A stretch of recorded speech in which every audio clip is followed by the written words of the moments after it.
Hello everyone, welcome to YK Reviews. I've just come out the cinema, I've just finished watching Mission Impossible Dead Reckoning. So that means it's time for another tier ranking video, so let's get straight into it here.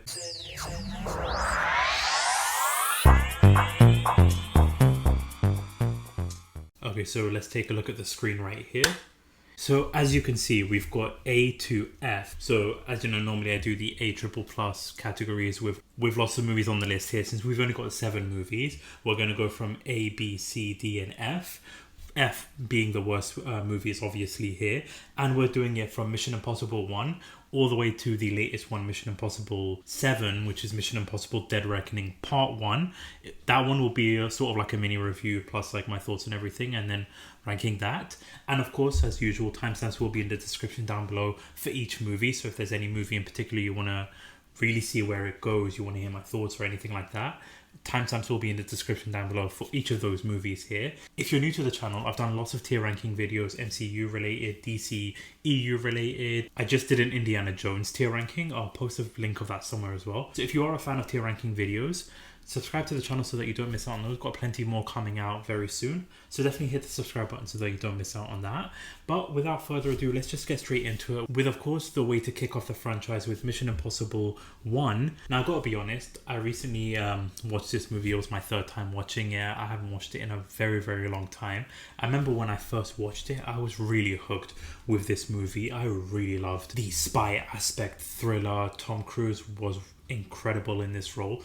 The introduction of Luther as the character. You also had our very own Leon the Professor in this movie as well. So there was some really great cast in this movie. And of course, the most iconic scene with Tom Cruise going down the ceiling, where you've got the sweat dripping down his face. You've got him hanging there trying to steal the item, but like the tension in this scene was so palpable. This was one of the most iconic scenes, I feel like, in the franchise, or what a way to kick off the franchise with all the tension scenes that you have throughout the rest of the franchise. But with this one, that scene alone had me on the edge of my seat, and I just loved everything that they were doing with the movie itself. And that third act with the whole train sequence and the helicopter blowing up, killing off the villain, I really liked what they did with it, especially the reveal of who the mole was in the CIA. I really liked that. So I feel like the movie still does hold up for me. However, do have slight nitpicks when it comes to it here in terms of like getting the story moving along. I felt like it was a little bit weak in some areas when you're moving from the first act towards the second act. I feel like the pacing of it could have been picked up a little bit when it comes to that. But those are just like minor nitpicks for me here. So Mission Impossible 1, the movie that kicked off this whole franchise, a really fun, enjoyable movie. So when it comes to Mission Impossible 1, this one for me is going to go as like a B here. As we go through the rest of the movies here, we'll be moving them around B, B-, B+, all of that stuff. So we'll be moving them around as we progress. But yeah, Mission Impossible 1, really had a fun time with it. Really rewatchable, really entertaining. So yeah, definitely a B for me. And then next up on the list here for me is Mission Impossible 2. I'll be honest, like this for me is one of the weakest in the franchise. I wasn't a fan of the Nyla character. I thought the action set pieces wasn't as strong as the first movie. Like when I talk about the tension sequences, Tom Cruise going down the ceiling, recovering a piece of item, the tension, the edge of your seat moments where you see the sweat dripping down. You didn't really get that much when it comes to the sequel for it. I thought the villain of the movie, Ambrose, was okay. The hand-to-hand combat fight sequence in the third act between Tom Cruise and himself was really well done and really well choreographed. The motorbike chase sequence I really had a fun time with, but I just couldn't get myself hooked in this movie. If you had to ask me to rewatch all the Mission Impossible movies, this one would be the one that I would skip through the most, because I wasn't hooked with the character. Like I said, the Nyla character, I wasn't really hooked with. Like the sequence of her in the house where Tom Cruise is having to rescue her, I thought was okay. Wasn't really high octane, intense sequence, edge of your seat stuff. So between the first act to the second act, I thought it was okay. I liked the little twist that they did as well with Ambrose shooting what you thought was Ethan Hunt, Tom Cruise's character, only to be revealed that it was actually the person Tom Cruise was fighting in the earlier scene. I loved that twist. And again, I love the action sequence in the third act with the motorbike, the hand-to-hand combat with Ambrose and Tom Cruise. That was really decent, but it wasn't enough for me to just elevate this movie. So when you have the great Mission Impossible 1 movie, this being the follow-up, I just don't think it held its own. So yeah, when it comes to Mission Impossible 2, this one for me is going to go as like a D. I feel like it's one of the weakest of the franchise here. Now, when it comes to Mission Impossible 3, this one, again, I really had a fun time with this one. I really love the villain in this one. I wish they didn't kill him off. I wish they kept him alive to bring back in later movies, because he was one of those villains that you despise, you hate. I feel like it came out of nowhere with this Julia character and Ethan Hunt getting married, but they did build the storyline really well when it comes to them, especially towards the third act. I feel like these side characters just weren't really developed that well. They were just sort of like there. They were sort of replaceable. Like, you could have had any character there. So great to see Luther in this movie again. You get the introduction to Simon Pegg's character Benji here. This is really where the world building for the Mission Impossible movies started when it comes to Mission Impossible 3. But I feel like to get to where we needed to get towards the end of the movie kind of felt like a drag for me. So not as bad as like it was with the second movie, but not as great as it could have been with the first movie. I loved the whole bridge sequence, and that was really great to watch. It was a really great action-packed sequence. But then when you have like the reveal of the person that was like not the mole, but the one working with the villain, Tom Cruise's boss or whoever he was, kind of was underwhelming and just sort of was revealed and then sort of was killed off a couple of minutes later. So it just not really much explanation or anything like that at all. And even like the whole rescuing his wife just kind of was done quick. It was really brief. So I wish everything was developed a little bit more when it comes to like the reveal of who the inside man is, the fight sequence between the villain and Ethan Hunt's character, more character development with the people that are in the mission with them, because nothing was really built up with it. So overall, while it was like a fun time, definitely a flawed movie for me, but again, not as bad as Mission Impossible 2. And this, I feel like, was the kickoff towards having your main crew for the Mission Impossible movies. So overall, a fun time, a really enjoyable time. I will happily rewatch this movie, because you sort of get the side of Ethan Hunt where you don't get now in recent movies, where you've got him living this family life, this life outside of the IMF, which I really liked, but could have done more with it. So overall, when it comes to Mission Impossible 3, for me, this one is going to go as like a C. Again, not as strong as the original movie, but not as bad as the second movie, so sort of like an in-between here. So yeah, going as a C for me. Now, before we move on to the next one, bear in mind too, this is all just my opinions. Yours could be completely different. People could be completely disagreeing with me when it comes to this. People could be agreeing with me. Let me know your thoughts in the comment section down below when it comes to like where you would rank them and what your thoughts are about my ranking. But just please go gentle on me when it comes to these tier rankings here for this movies. Now, I say that because the next one, for me personally, this is one of the first Mission Impossible movies I saw, and it's the one I saw in the cinema. This is the Ghost Protocol Mission Impossible movie. One I really had a fun time with. I really loved this movie, not only just because of the introduction of the cast, where you've got Jeremy Renner's character, which I wish they would have brought him back in like the last couple of movies, because he's just an exciting, entertaining, funny character.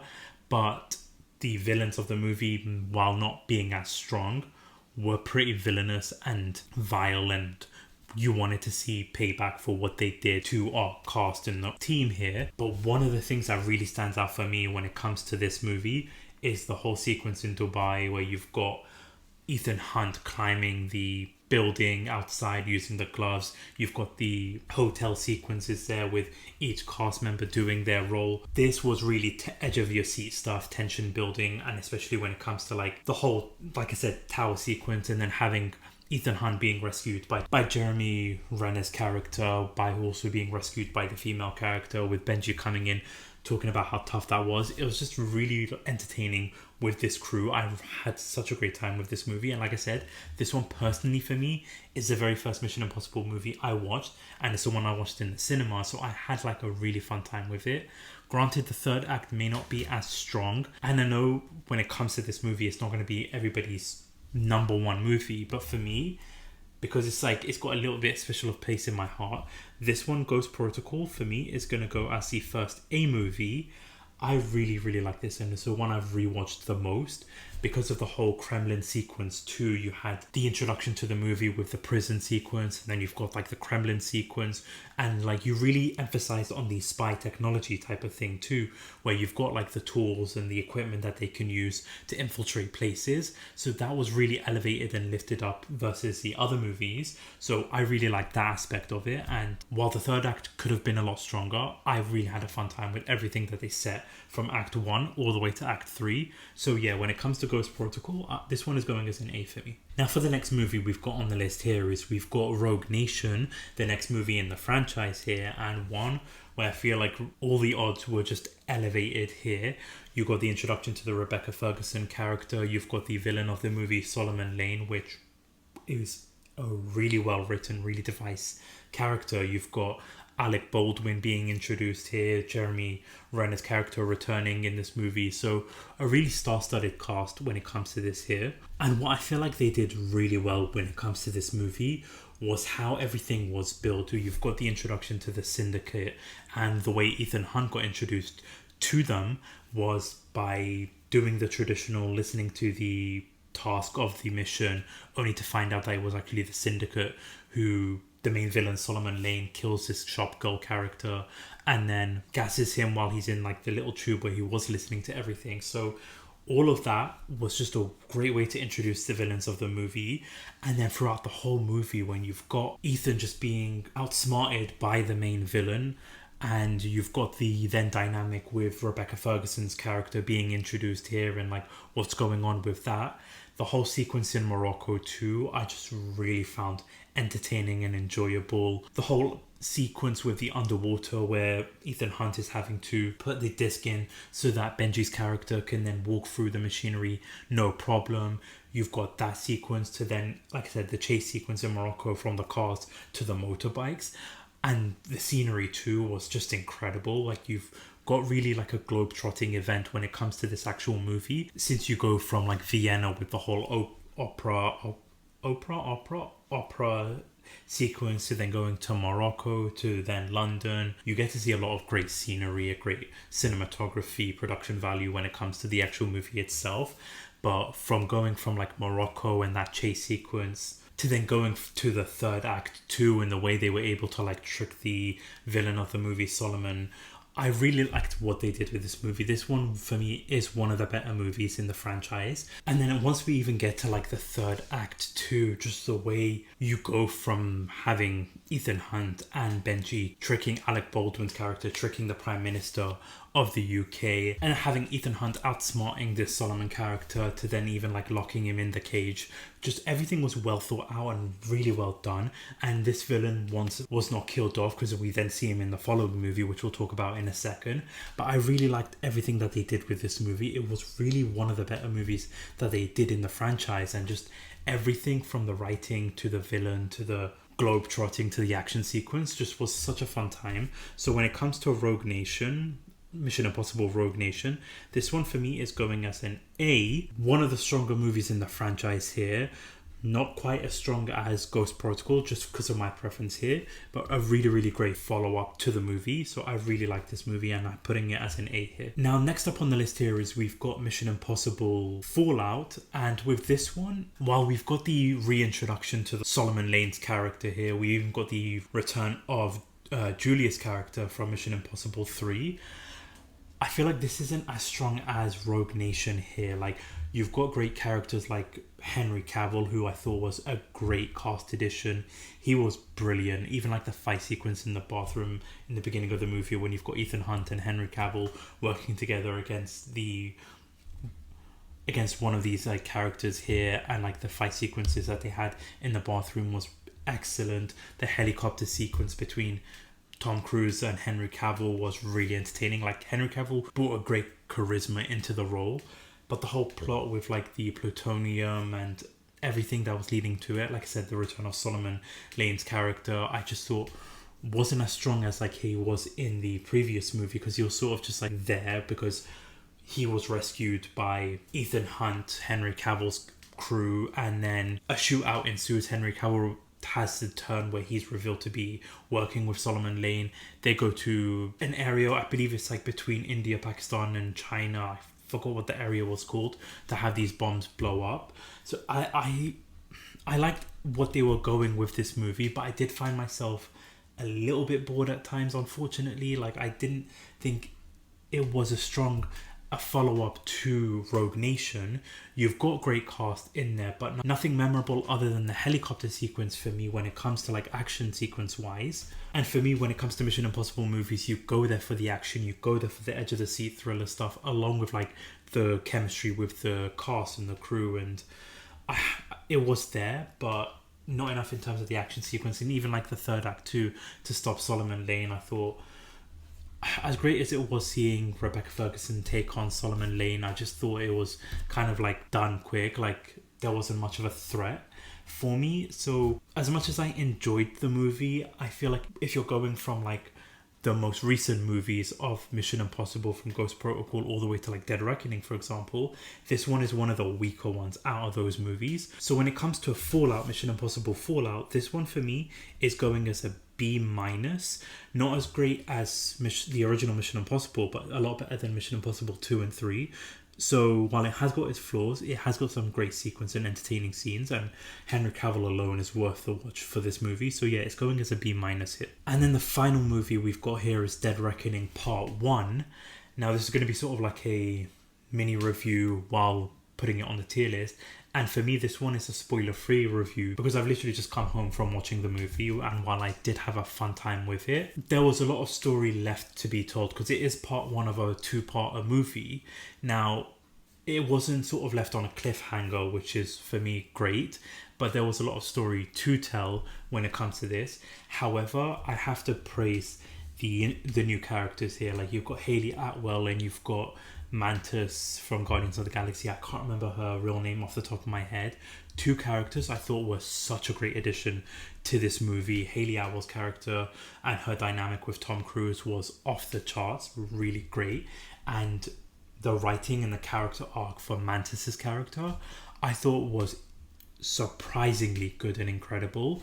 Now, when it comes to action sequence here, like the third act, I feel like if you loved the Bullet Train movie with Brad Pitt, you're gonna love the third act. And like, for me, the Bullet Train movie is a guilty pleasure of mine. I love that movie so much, and I could rewatch it over and over again. So I had such a fun time when it comes to the third act of this movie. If you've seen the behind the scenes video of Tom Cruise jumping out of the cliff with the parachute, as great as it looked with the behind the scenes, it's incredible when you see it on the big screen in live action. The action sequence was off the charts when it comes to this movie.